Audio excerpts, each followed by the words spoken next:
Alam mo ba yan? Mga buto na siguro yan eh. Nilalagay nila dito.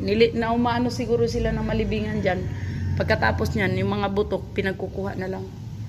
Kasi wala nang wala nang nicho. Malinis na. Pero kung ako, mas maganda yung dyan lang.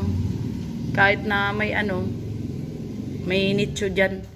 Kasi dyan lang din yung, alam mo yung katas ng patay? Naaagnas. Diba? Pag naagnas, yung katas niya, doon lang yun sa may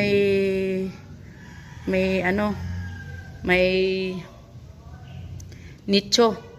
O, dumidikit-dikit lang yun. Eh, syempre, kumakatas-katas ang katawan ng tao, diba? Bago maging buto. O, kung buto lang ang ililipat mo, naiwan lang din yung niya. Yung mga laman-laman doon, lamang lupa. Diba? Kaya mas maganda. Tara. Dito naman tayo.